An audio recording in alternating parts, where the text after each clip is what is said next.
Ya, assalamualaikum warahmatullahi wabarakatuh. Izin bentar. Toilet. Selamat pagi anak-anak. Waalaikumsalam warahmatullahi wabarakatuh. Waalaikumsalam, Pak. Ya, selamat pagi. Gimana kabarnya?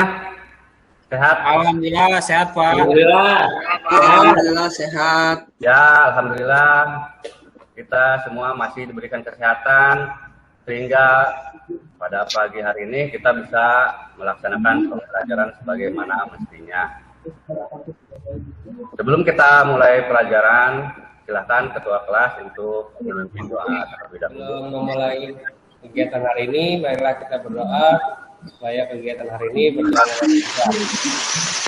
Doa menurut agama percaya kita masing-masing. Mulai. Selesai. Ya, baik. Terima kasih, Opi. Minggu lalu kita sudah membahas tentang kebugaran jasmani ya. Pak, betul. Salah satu komponen yang ada pada kebugaran jasmani yaitu daya tahan. Ada berapa jenis daya tahan? Masih ingat? Minggu lalu sudah dijelaskan daya tahan itu ada dua. Dua lebih saya, Pak. Jadi yang pertama adalah daya tahan otot. Apa aja kira-kira komponen daya tahan otot? Daya tahan otot, perut, terus apa lagi? Otot tungkai dan lain-lain sebagainya ya. Minggu lalu sudah kita bahas permasalahan itu. Untuk temuan kali ini kita akan melanjutkan ke daya tahan kardiovaskuler atau daya tahan jantung dan paru-paru. Tapi sebelum kita lanjutkan, silahkan kalian cek dulu di Google Classroom-nya. Di situ saya sudah mengirimkan daftar hadir. Ya, boleh Dimas, tolong dibacakan apa itu daya tahan. Baik Pak, saya bacakan. Daya tahan, endurance, kemampuan Jadi seseorang. daya tahan dibagi dua, ada daya tahan kardiovaskuler dan daya tahan otot. Nah, yang akan kita bahas hari ini adalah tentang daya tahan kardiovaskuler. Silakan bisa dibacakan oleh Muhammad Reza aja, Muhammad Reza. Ya Pak, siap. Yang dimaksud dengan daya tahan di bawah ini ada Manfaatnya dalam melakukan daya tahan kardiovaskuler. Saya Pak baca Pak. Manfaat, Pak. Oh, Ahmad Sahafi ya, silakan. Manfaat. Dengan melatih daya tahan, maka akan menimbulkan berbagai manfaat yang akan kita rasakan. Berikut beberapa manfaatnya. Satu, meningkatkan PO2 max, ya, volume oksigen maksimal. Yang kedua, menurunkan denyut nadi istirahat basal. Yang ketiga, menurunkan waktu istirahat, recovery lebih cepat. Yang keempat, membantu mengontrol berat badan. Yang kelima, meningkatkan mobilitas. 6, mengontrol psikologis. 7, menurunkan depresi. 8, menurunkan stres dan rasa cemas. 9, membantu dalam mempertahankan dan membangun kesehatan tulang, sendi, dan otot. Sudah Pak? Ya, terima kasih. Nah, sekarang menurut kalian, latihan apa sajakah yang bisa dilakukan untuk melatih atau meningkatkan daya tahan kardiovaskuler ini? Ada yang tahu nggak? Pak. Siapa? Opi? Ya. Pak. Yang pertama itu, Pak, meningkatkan suatu mak. Hah? Yang pertama, Pak. Latihannya dengan cara apa latihannya? Latihannya lari, Pak. Lari. Lari yang lama, Pak. Lari yang lama. Saya, Pak. Saya tahu, Pak. Siapa? Irwan? Iya. Ya. Bersepeda, Pak. Bersepeda dalam jangka waktu yang lama juga. Jadi, yang akan kita lakukan pada hari ini untuk melatih atau mengukur daya tahan kardiovaskuler kalian itu dengan cara Harvard test. Kenapa memakai cara ini? Kenapa enggak lari? Kenapa enggak latihan yang lainnya? karena lagi pandemi Pak, di rumah aja. Ya, Yang mudah dilakukan di rumah ini masing-masing kalian Pak. dengan lahan yang terbatas, jadi menggunakan tes ini. Coba kalian perhatikan analisis dari video ini. Gimana cara melakukannya? Seharusnya minimal itu 3 menit untuk melakukan ini, tapi untuk kalian cukup 1 menit aja dulu lah. Ya, nanti kalian bisa melakukannya secara berkelompok. Saya sudah membagi kelompoknya.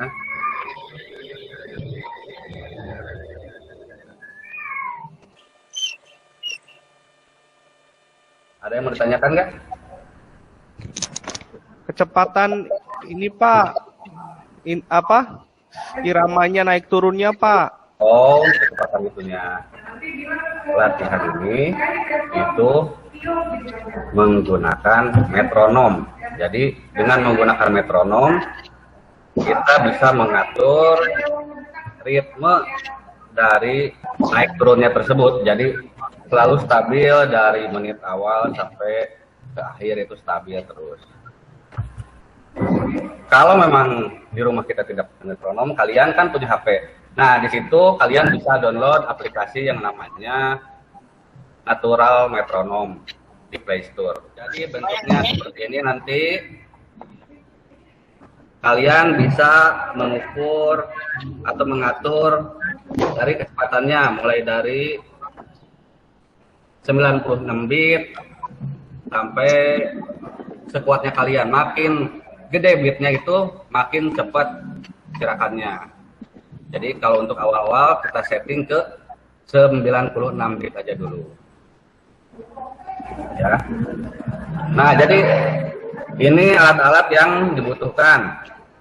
Bisa bangku sekitar 30 sampai 50 cm. Nah, setelah kalian melakukan tes, kalian segera duduk di kursi dengan santai dan hitung denyut nadinya. Ya, hitung denyut nadi di posisi tangan selama 30 detik. Setelah itu catat di kertas. Nah, setelah dicatat nanti 30 detik kemudian diukur lagi 30 detik, terus itu catat lagi yang kedua. Setelah itu ukur lagi setelah 30 detik, catat lagi. Jadi semuanya ada 3 kali catatan pengukuran denyut nadi. Paham nggak? Sampai sini ada yang ditanyakan? Tidak, Pak. Tidak. Baik, kalau itu saya anggap kalian sudah paham ya. Cara kerjanya itu sebenarnya tadinya saya pengen membagi kalian per kelompok ini ke dalam 2 room. Tapi sayangnya kalau di Google Meet ini kayaknya belum ada fasilitas begitu. Jadi nggak apa-apa lah, kita di sini aja. Nanti yang lainnya posisi mic-nya dimatikan kecuali ketua kelompoknya. Ya. Nanti ketua kelompoknya menunjuk siapa yang terlebih dahulu melakukan pengukuran tersebut, dan ketua kelompok juga yang mengatur waktu start dan stopnya selama 1 menit ya, 1 menit start, terus itu stop. Nah, kemudian setelah pesertanya itu duduk, ketua kelas juga menghitung denyut nadinya selama 30 detik dan dihitung selama 3 kali dengan istirahatnya selama 30 detik juga. Pak, jadi setiap kelompok melakukannya satu orang, Pak? Betul, nanti ketua kelompoknya yang ngatur siapa dulu yang melakukannya. Terus ketua kelompok juga yang mengatur waktunya. Paham kan?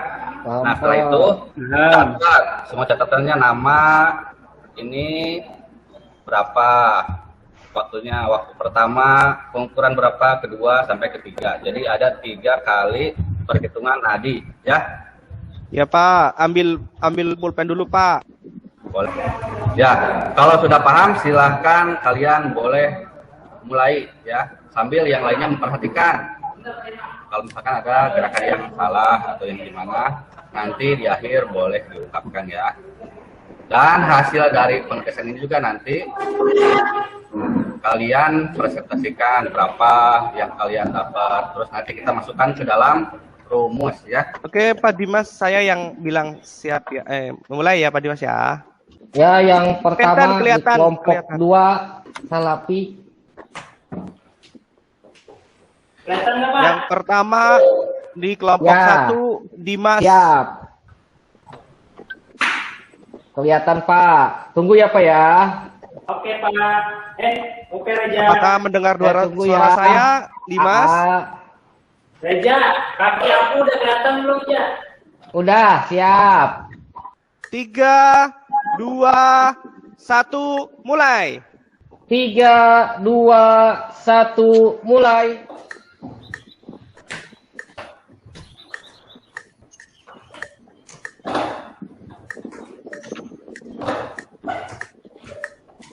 Berapa? Duduk dulu. Duduk, Tenang, duduk. duduk. Ya. Duduk. Ya, duduk. Stop. Berapa? 13. Ya. Berapa? Mulai. 13. Pak, istirahatnya berapa lama, Pak? Istirahatnya 30 detik ya. Jadi setelah Oke. dicek 30 detik, catat istirahat dulu 30 detik, habis itu cek lagi selama 30 detik. Catat lagi, Pak. istirahat lagi, dan setelah 30 detik mulai lagi cek 30 detik. Lakukan selama 3 kali. Pak siap. Siap Pak siap. Oke.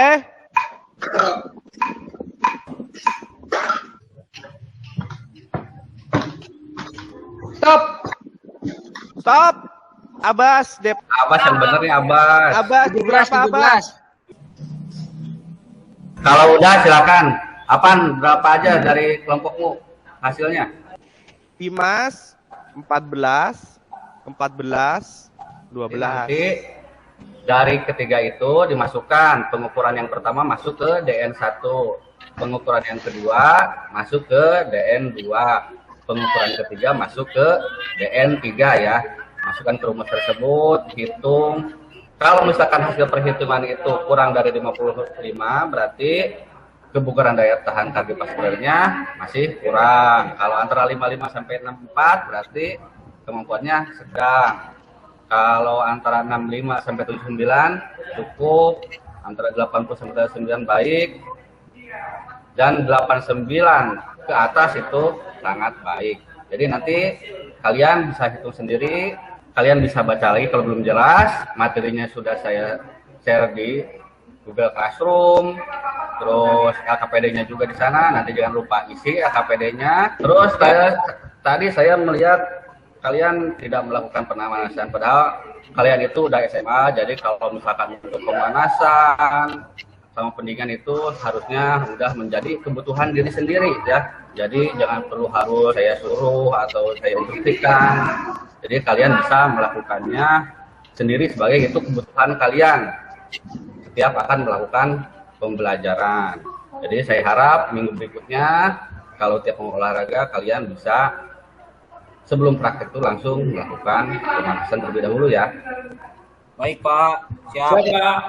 Intinya hasil pengukuran ini, kalau buat kalian mungkin tadi manfaatnya sudah jelas, tapi buat saya selaku guru ini membantu untuk mengukur kemampuan fisik dari kalian sebagai peserta didik, sekaligus menentukan status kondisi fisik kalian. Jadi saya bisa mempunyai bahan atau mempunyai catatan seberapakah dosis yang harus atau porsi yang harus saya berikan kepada kalian dalam menerapkan latihan kebugaran jasmani, yang mana menjaga kebugaran jasmani tubuh itu merupakan wujud rasa syukur kita bahwa tubuh itu dan seluruh perangkat geraknya mempunyai anugerah dari Allah Subhanahu wa taala yang seharusnya kita jaga, kita rawat sendiri ya, karena itu merupakan sebuah amanah buat kita.